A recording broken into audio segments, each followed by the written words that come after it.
Hello and welcome to Connected with Latham, where we discuss ideas, legal developments and business trends shaping the global economy. I'm Deborah Kirk, a data and technology transactions partner in London, and this podcast is the second in a series considering the implications of the Copyright Directive. One of the key topics of interest in the IP world at the moment is the Copyright Directive, and in the first episode, we discussed the impact that Brexit is likely to have on the Copyright Directive. In this episode, we're looking more specifically at Article 15, one of the provisions that has been considered particularly controversial. And joining me today are my fellow Latham colleagues, partner Adrien Giraud in Paris and London associate Elva Cullen. Hi guys, thanks for joining. Hi Debs, thanks for having me. Hi Debs, good to be delving into the Copyright Directive again. We are presuming a degree of knowledge of the Copyright Directive and the wider EU's Digital Single Market Programme, although if there's any element of this legislation you would like to discuss with us, we're easy to find, so please feel free to reach out to us. By way of brief background, Article 15 provides publishers with certain rights in relation to the reproduction of their press publications by Internet Society Service providers. It's intended to give legal recognition to press publishers as rights holders to be able to negotiate improved terms regarding the digital use of content and help to align the rights relevant to the internet economy. So Elva, help us to understand why Article 15 has been described as one of the more controversial articles in the Copyright Directive. Well, there's no short answer, Debs. There are definitely a number of elements to Article 15 that have drawn both commentary and criticism. Article 15 creates what is being called the press publishers' right. It provides press publishers established in a member state with a new neighbouring right to claim revenue from online uses of their publications by search engines, news aggregators, and other information society service providers. And this right applies even if the press publisher is not the original author of the work. So, and this is one of the things which has been controversial, it effectively enables a press publisher to charge fees for online uses, whether in whole or in part, of its works. And just before we go on to discuss the other elements of Article 15, Adrien, perhaps I could bring you in here. When we talk about press publishers, Article 15 refers to publishers of press publications and states that this term should be understood as covering service providers, such as news publishers or news agencies, when they publish press publications. Yes, and the Copyright Directive does provide a bit more detail on what constitutes a press publication. It makes clear that the concept of press publication is only intended to cover journalistic publications, whether published on paper or another medium. And this in the context of an economic activity that constitutes a provision of services under the Union law. The Copyright Directive acknowledges that this will largely cover literary works, but that increasingly press publications include videos and photographs, so these will be captured too. And it's worth noting that the Copyright Directive gives some clear examples of press publications, mentioning daily newspapers, weekly or monthly magazines of general or special interest, including subscription-based magazines and news websites. It also expressly states that periodic publications published for scientific or academic purposes, such as scientific journals, are not intended to be covered, nor are blogs, unless they're carried out under the initiative, editorial responsibility, and control of a service provider, such as a news publisher. Okay, so there is definitely some guidance on who Article 15 applies to, but it's by no means clear-cut. So this ambiguity is obviously one of the sources of controversy. Yes, I think that's right, but there are definitely more hotly debated elements of Article 15. So just to flesh it out a bit more, this new right effectively enables press publishers to charge fees for online uses, whether in whole or in part, of their works for a specified period. That period lasts for 2 years from the 1st of January following the year of publication. So a bit of calculation to be done there in each case. And as I mentioned earlier, this press publisher's right applies even where the publisher is not the original author of the work. Although authors of works incorporated into press publications must receive what the Copyright Directive refers to as an appropriate share of the revenues received by press publishers for their works. And in fact, the initial drafts of Article 15 were particularly divisive, as it seemed to state that information society service providers would have to pay press publishers for hyperlinking to their articles or reproducing very short extracts of their articles. That's a good point, Adrian. The text of the Copyright Directive includes some clear exclusions to the obligations to pay press publishers, including private or non-commercial uses of press publications by individual users, acts of hyperlinking, the use of individual words or very short extracts of a press publication, and existing exceptions in law, including for the purposes of criticism and review. Okay, so again, we have some guidance on how to apply Article 15, but we don't really have any guidance on what exactly constitutes very short extracts, which obviously makes it difficult for information society service providers to comply with and difficult for press publishers to rely on. And although there is the option for member states to clarify and build on the provisions of the Copyright Directive as they implement it into national law, the fact that member states may take differing approaches means there are additional grounds for confusion. And France was first off the mark here in implementing Article 15 with a law taking effect in October last year. Adrien, do you think France has managed to address some of the less clear elements of Article 15?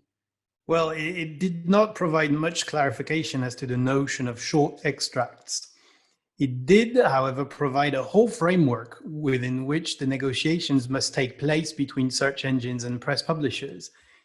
Article L218-4 of the French IP Code states that the remuneration, quote, owed with respect to neighboring rights, unquote, must be based on all relevant revenues related directly and indirectly to the use of the protected contents. And it also states that in determining the amount, account should be taken of various factors such as the publisher's investments, their use by the search engine, their contribution to general and political information, etc. And it even imposes on search engines the duty to share with publishers all sorts of information supposed to help publishers in the negotiations. So clearly, the French implementation goes further than the directive itself towards a duty for search engines to pay publishers, but it just falls short of spelling out such a duty.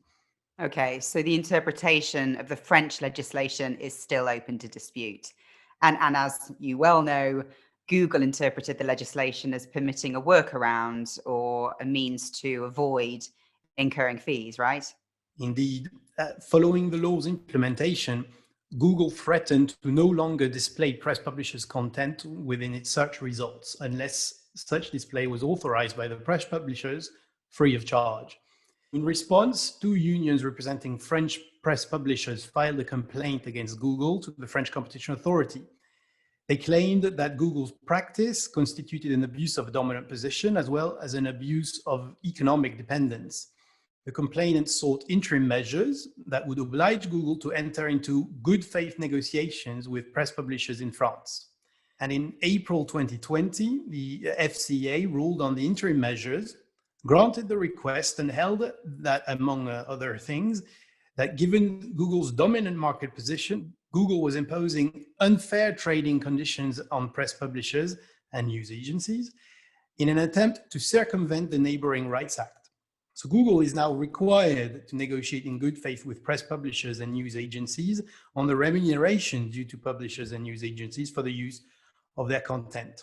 These interim measures will remain in place until the FCA rules on the merits of the complaint. Google did appeal the FCA ruling, but its appeal was dismissed by the Paris Court of Appeal on the 8th of October 2020. So parties are now supposed to go back to the negotiating table. Yeah, interesting to see how this is playing out in the market. And so we see France is very much leading the charge here in interpreting Article 15, and looks like the other member states may well be influenced by that, although while the decision of the FCA may indicate how other courts and regulators will interpret this obligation, whether the Court of Justice of the European Union, the CJEU, will interpret Article 15 in a similar manner, I guess remains to be seen. And in Germany, implementation of the Copyright Directive was subject to public consultation until the 31st of January of this year. And stakeholder responses to this consultation have expressed concern that once Article 15 is implemented in Germany, online platforms will take a similar approach to that taken in France. Although the FCA ruling, although not binding outside of France, could have a dissuasive impact on the actions that online platforms decide to take in other member states. And not only EU member states, Debs, it's also worth mentioning that outside of the EU and independent from the Copyright Directive, an inquiry by the Australian Competition and Consumer Commission, the ACCC, into digital platforms found that there was an imbalance of bargaining power between online platforms and traditional media companies.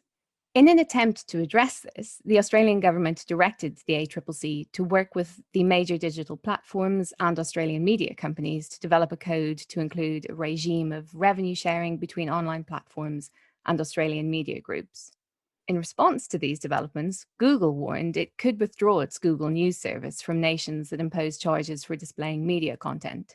But Australia forged ahead with its plans, and new legislation establishing a mandatory bargaining code was proposed earlier this year. It's an interesting concept. There is no legislative guidance on the amounts of payment. Instead, the parties need to negotiate an appropriate payment amount, and in the absence of a swift agreement, the payment will be decided by an arbitrator, and that decision will be binding. Right. So this concept of reimbursing media companies for the use of their articles has really been picked up globally, but we're seeing a number of different solutions to the problems identified, right? Yes, and another jurisdiction to keep an eye on is Brazil. The Brazilian Association for Newspapers has asked the Brazilian Competition Authority to fine Google. The association is arguing that Google has diverted advertising revenues that the association believes press publishers would have received if users had directly visited their websites, rather than visiting Google News. It's requested that the Brazilian Competition Authority order Google to compensate the publishers for displaying their content, but the Brazilian Competition Authority has not yet released its decision. So as an information society service provider, press publisher, or an entity that is going to be affected by this legislation, what steps do you need to be taking and what do you need to be thinking about, Adrien? Well, as a first step, service providers need to be thinking about how they are going to pay press publishers for the revenue generated by their content. That means ensuring that they have an effective way to track revenue generated and entering into licensing agreements with press publishers. Recently, Google has announced Google News Showcase, for which Google will distribute various types of content from press publishers, including news articles. And in return, Google will pay press publishers worldwide around $1 billion over the next 3 years for their content. Google hasn't expressly said that this is their response to the Article 15 requirements, and such in extenso use of publishers' content is quite different from search results page covered by Article 15. This could, however, be a practical response provided publishers agree. Service providers should also consider if they need to change the ways in which they use press publications and how they practically apply a different set of rules to press publications that are more than 2 years old and therefore outside the scope of Article 15. It is also worth remembering that national implementation will likely vary across countries. So when approaching compliance, service providers will need to determine if they will apply the highest standard across their business or seek to comply with each country's requirements. Press publishers will also need to take steps to comply with and benefit from Article 15. For example, press publishers should think about how to share an appropriate portion of the revenues with the authors of the articles, and whether the author's status as a freelance writer or employee affects how they're compensated. Again, as Adrienne mentioned, variations in national laws are likely to be important in determining that. And another point for press publishers to think about is how they're going to negotiate or renegotiate their licenses with the online platforms or information service providers.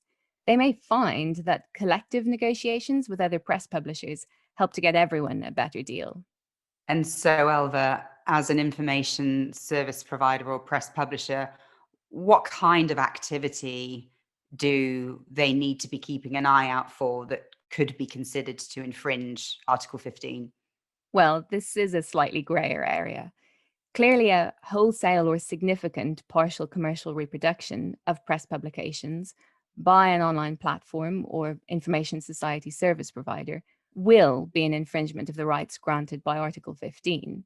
But given the lack of clarity around what constitutes a very short extract, neither press publishers nor service providers will really be able to know where the line is drawn until member states finalise their implementing legislation, or perhaps when courts actually start to hand down judgments on the matter.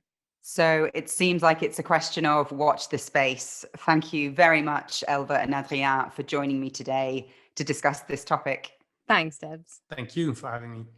In our next episode on the Copyright Directive, we'll discuss another of the new law's controversial provisions, Article 17, how member states have been implementing it and considering whether it is part of a larger move towards OCSSP Information Society Service Provider liability. Thank you for listening to this episode in our Connected with Latham podcast series.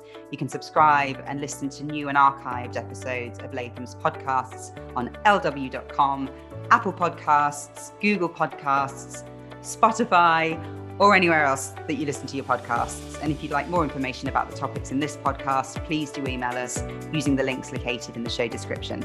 And we hope you will join us again next time. Thank you very much. This podcast is provided as a service of Latham & Watkins LLP. Listening to this podcast does not create an attorney-client relationship between you and Latham & Watkins LLP, and you should not send confidential information to Latham & Watkins LLP. While we make every effort to assure that the content of this podcast is accurate, comprehensive, and current, we do not warrant or guarantee any of those things. And you may not rely on this podcast as a substitute for legal research and/or consulting a qualified attorney. Listening to this podcast is not a substitute for engaging a lawyer to advise you on your individual needs. Should you require legal advice on the issues covered in this podcast, please consult a qualified attorney. Under New York's Code of Professional Responsibility, portions of this communication contain attorney advertising. Prior results do not guarantee a similar outcome. Results depend upon a variety of factors unique to each representation. Please direct all inquiries regarding the conduct of Latham & Watkins attorneys under the New York's disciplinary rules to Latham & Watkins LLP, 885 3rd Avenue, New York, New York, 10022-4834. Phone number 1-212-906-1200.